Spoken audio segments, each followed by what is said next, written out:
It's Monday, October 17th, 2022. I'm Jackson Bird. Today, NASA isn't the only one who may launch a rocket to the moon next month. Plus, a Danish political party led by an AI chatbot that's running for office. A new horror film that's causing people to faint and puke in theaters. And bringing all new meaning to BTS Army. The members of BTS are officially enlisting. Here's some cool stuff for your ride home. So, I've spent a lot of time on this show covering NASA's Artemis program, especially lately as every couple of weeks we get an update on if the Artemis 1 mission will ever get off the ground. But it's not the only mission to the moon coming up soon.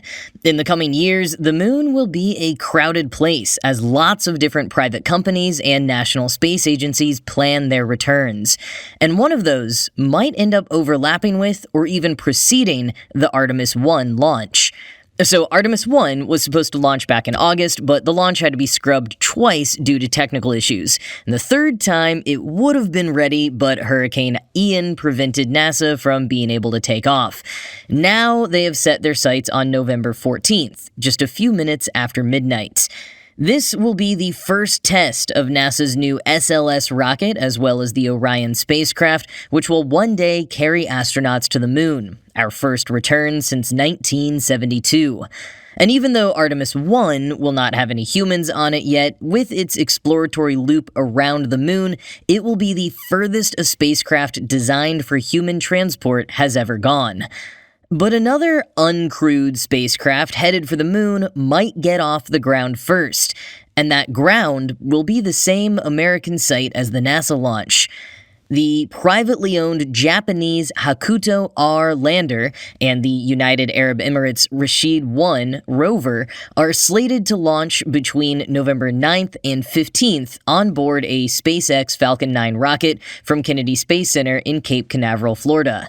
The lander was developed by Tokyo-based company iSpace, who also work with NASA sometimes. Quoting CNBC, "Born out of Google's Lunar X Prize competition last decade, iSpace aims to provide a wide variety of lunar-focused services, ranging from transportation of cargo to selling data to space agencies. It now has more than 200 employees across its offices in Japan, Luxembourg, and the US, and to date, iSpace has raised more than $200 million in funding." End quote. This mission will mark the very first private delivery of cargo to the moon's surface, and the first Japanese spacecraft to land on the moon. That's if it beats Artemis 1 there, because among Artemis's 10 payloads is a JAXA, or Japanese Aerospace Exploration Agency, lunar lander that is expected to attempt a controlled landing on the moon. But even if the Hakuto R lander takes off first, it might not get there before Artemis. Artemis 1's full amended out and back to the moon has been downgraded from 42 days to just 25, so if it launches on time on November 14th, it should return to Earth on December 9th. So presumably the JAXA lander would attempt its controlled lunar landing sometime during that window. The Hakuto R, meanwhile, will be taking a low-energy route to the moon to save on fuel costs and is not expected to land on the moon until March 2023. So, unless Artemis 1 gets super delayed, which, is possible, but I hope for their sake doesn't happen, then JAXA's lander on board Orion will probably be the first Japanese-built craft to land on the moon, not iSpace's Hakuto R. Which doesn't make any of this any less exciting, it's still going to be the first privately funded lunar landing cargo delivery. Then here's the other thing. The two missions, iSpace and NASA, could end up launching within 24 hours of one another. Quoting Mashable, "The Space Force, which oversees the spaceport operations in Cape Canaveral, Florida, has already supported a 2 in 24 launch posture this year," said Heather Scott, a spokeswoman for the agency's Eastern Range. The team assisted 2 launches in the span of 13 hours on August 4th, the fastest since 1967. The command aims to support a launch when the customer needs to launch, Scott told Mashable. While one launch a week was the goal a few years ago, the range can now support 2 launches in a single day. End quote. Now, there were originally even more private lunar lander launches slated for this coming month. Astrobotic's inaugural mission of the United Launch Alliance's Vulcan Centaur and Intuitive Machines' IM-1 mission, both of which had payloads provided by NASA through its Commercial Lunar Payload Services program, according to Space News. But both missions have been pushed to 2023. So like I said, the moon is about to get pretty crowded. Plans on the moon from the various commercial and government parties include returning humans there, establishing moon bases, conducting experiments, and generally learning as much as they can in order to launch missions to the next frontier, Mars. And fingers crossed, knock on wood, it'll all really kick off in earnest in mid-November.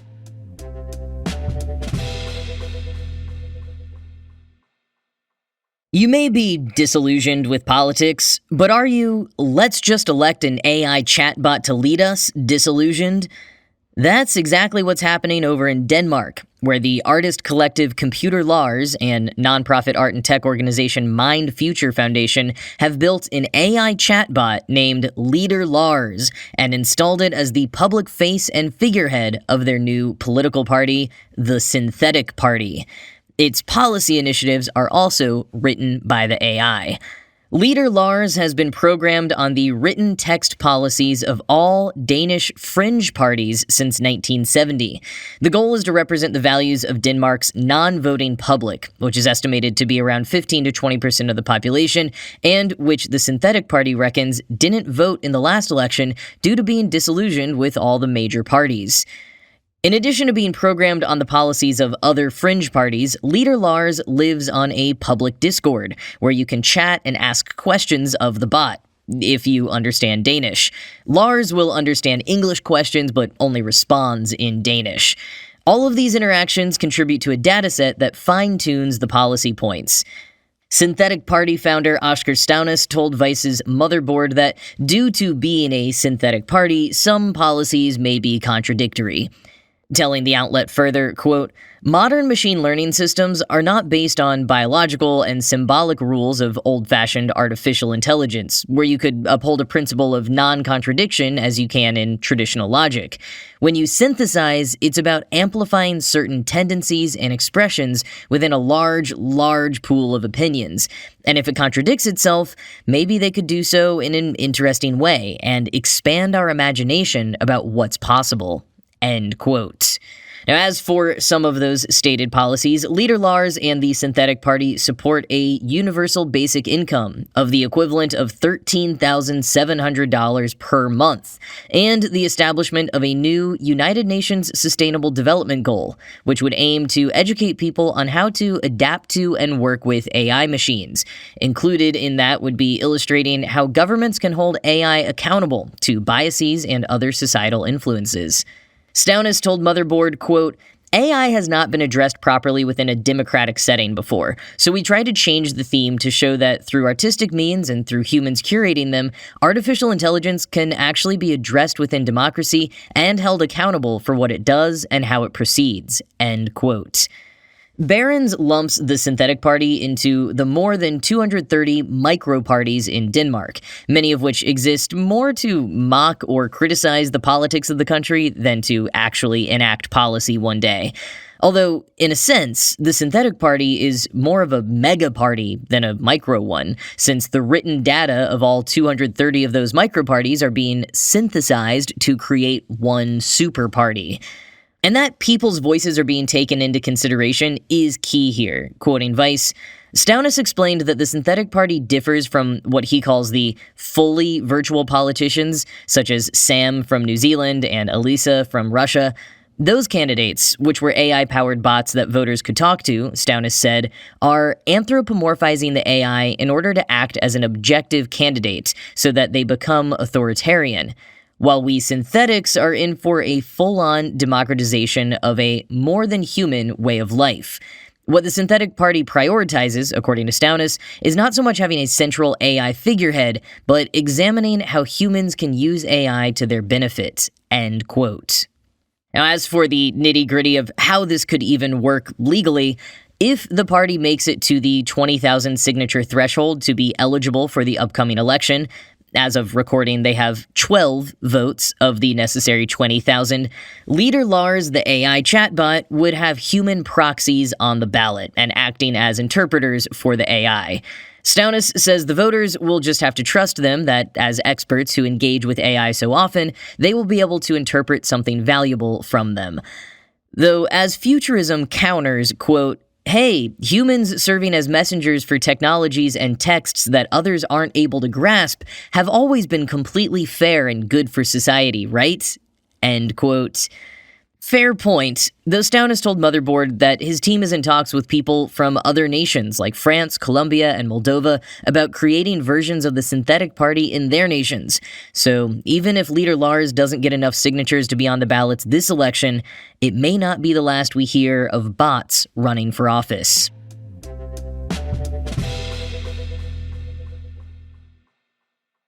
Remember the stories about people passing out and vomiting during original screenings of The Exorcist when it was first in theaters?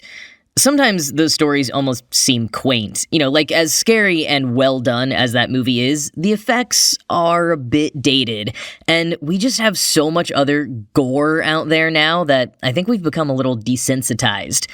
Well, clown slasher film Terrifier 2 has apparently found a way to make a movie so horrifically ghastly that even desensitized 21st century moviegoers are having physical reactions. Posts across social media report people passing out at screenings, movie theaters having to call ambulances, people walking out of the movie because they feel unwell, and so much puking. Enough that one of the film festivals screening the movie handed out branded vomit bags from the movie, which read, "This vomit bag is being provided due to the extreme violence and excessive gore of this feature." And producer Steve Barton tweeted a warning that people prone to lightheadedness or have weak stomachs should take extreme caution if they go see the movie due to its graphic violence and brutal depictions of horror. According to the LA Times, the movie is so extreme that the United Kingdom won't even allow it to screen there at all. Terrifier 2 is the sequel to the 2016 Terrifier, which follows massacres performed by the villainous Art the Clown. And honestly, just reading parts of the plot summary on Wikipedia grossed me out enough. I will be passing on this one, but horror fans are absolutely loving it. And if you are actually curious, there is a link to a 1-minute clip at the end of the AV Club link in the show notes, but I gotta be honest, I could not bring myself to watch it, so I have absolutely no idea what you will encounter there, except to say that I would assume every content warning under the sun applies.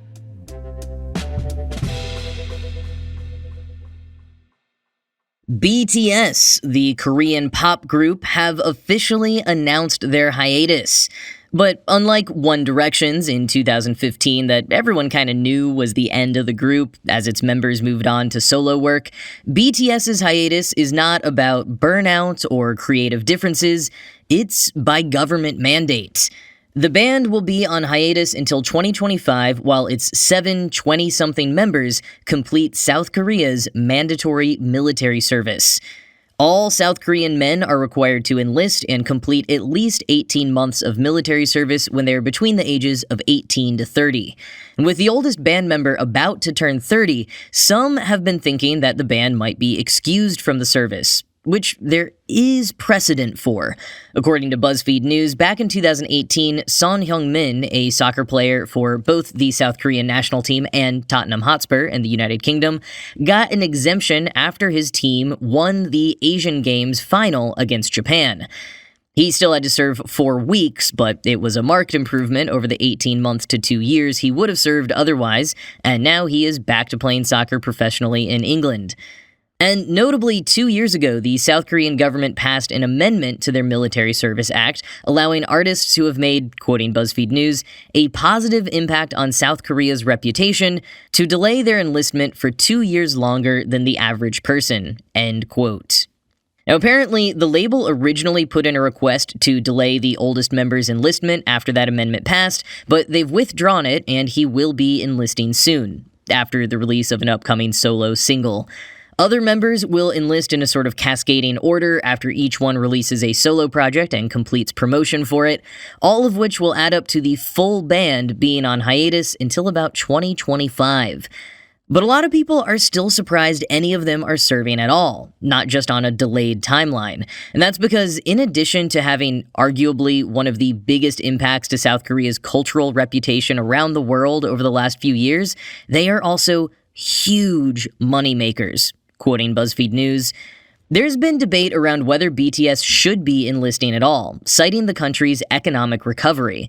A report showed that in 2019, 3 BTS concerts in Seoul led to a financial impact of $860 million. And according to research from the Hyundai Research Institute, BTS are worth $3.54 billion to the South Korean economy every year." End quote. So, while they'll be serving their country when they enlist, said country might actually be taking an economic hit while they do so, which is just wild to think about in general. And it sounds like there have definitely been a lot of moving parts to this, but I also wouldn't be surprised if either the guys themselves or their PR teams decided it would be best to have them serve so they can set an example. Like when Elvis was drafted, and there were questions around whether someone so famous might just get in the way, if he might be better serving the country by continuing to make music to raise spirits at home, or even enlisting but just playing concerts for the troops. But ultimately, Elvis wanted to serve like anyone else, and then the media took full advantage to show how even Elvis was doing his part. Now, I know this isn't exactly the same thing, but I do imagine the members of BTS would face some sort of critique, if not on a large scale, perhaps just personally throughout the rest of their lives, if they took advantage of an exemption not to serve. Now, I say all of this acknowledging I know very little about BTS or K-pop or South Korean military service, but it is all a very fascinating and significant development concerning the biggest band in the world right now. And will they still be so 2+ years from now?